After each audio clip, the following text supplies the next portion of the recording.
Thank you so much friends, మీరు అందరూ support ఇస్తున్నారు. నాకు ఇంకా ఇవ్వాలని కోరుకుంటున్నాను. Thank you. ముందు రెసిపీకి వెళ్ళిపోతాం ఫ్రెండ్స్. ఎలా ఉన్నారు? అందరు బాగున్నారా? బాడెంతకి పాలకూర పప్పు అంటే కందిపప్పు తినొచ్చు ఫ్రెండ్స్. 2 నెలల కాడ నుంచి కందిపప్పు లైట్గా తినొచ్చు. అందుకని బాలెంతకి పాలకూర పప్పు ఫ్రెండ్స్ ఎలా తయారు చేసుకోవాలో మీకు చూపిస్తున్నాను. చూడండి. ముందుగా 2 కట్టలు పాలకూర తీసుకొని పప్పుని శుభ్రంగా కడుక్కున్నాం ఫ్రెండ్స్. పాలకూరని ఇలా వేసుకోవాలి.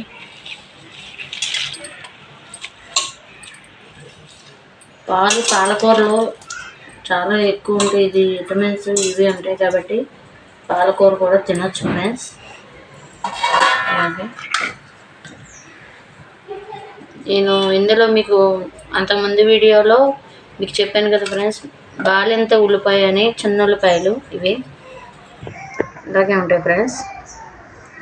చూసారు కదా, ఇవి కూడా వేసేసుకుంటున్నాను. నేను పాయలుగానే వేసుకుంటున్నాను, కోసేసుకుంటలేదు ఫ్రెండ్స్. అలాగే చిన్న ఉల్లిపాయలు చాలా ఇదిగా ఉంటాయి, ఎందుకంటే ఇవి ఎక్కువ తినాలి, పాలు బాగా పడతాయి ఫ్రెండ్స్.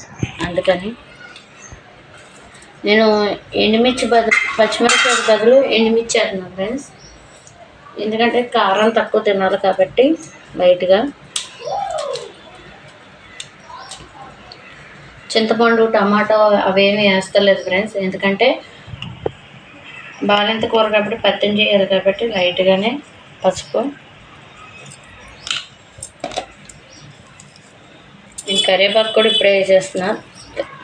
తిరుమదిన్స్లో మీకు చెప్తాను పోపు పెట్టుకునేటప్పుడు. అలాగే చిటుకుడు కారం ఫ్రెండ్స్, ఎందుకంటే పప్పు మరీ సప్పగా ఇదిగా ఉండకూడదు కాబట్టి. ఇది ఇప్పుడు మూత పెట్టేసుకున్నాం ఫ్రెండ్స్.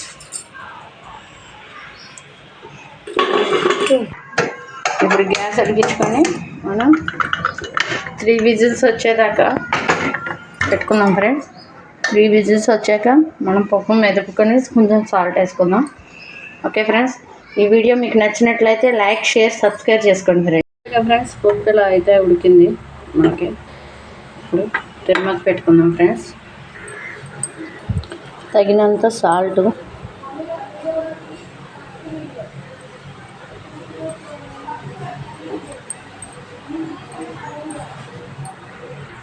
ఇప్పుడైతే నేను స్టవ్ వెలిగించుకుంటున్నాను ఫ్రెండ్స్.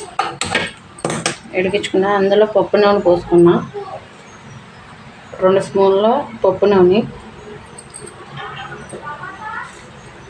ఎండుమిర్చి వేసుకుంటున్నా ఫ్రెండ్స్, ఇందాక 3 వేసినా కాబట్టి ఇప్పుడు ఇవి.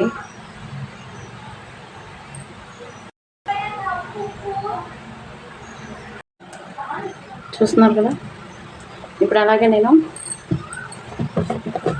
వేసుకుంటలేదు ఫ్రెండ్స్, ఎందుకంటే ఆవాలు వేసుకోకూడదంట.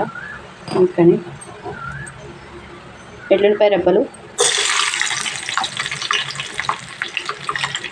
జీలకర్ర మనకు అరుగుదల ఇస్తారు కాబట్టి జీలకర్ర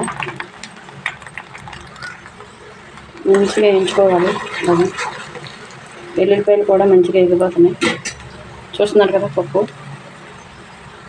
మంచిగా ఎగిపోయాక లైట్గా కరివేపాకు. చూస్తున్నారు కదా ఫ్రెండ్స్, పాలకూర కందిపప్పుతో పప్పు బాలెంతలకి ఎలా తయారు చేసుకోవాలో చూసాం కదా ఫ్రెండ్స్. ఈ వీడియో మీకు నచ్చినట్లయితే లైక్, షేర్, సబ్స్క్రైబ్ చేసుకోండి ఫ్రెండ్స్. Thank you.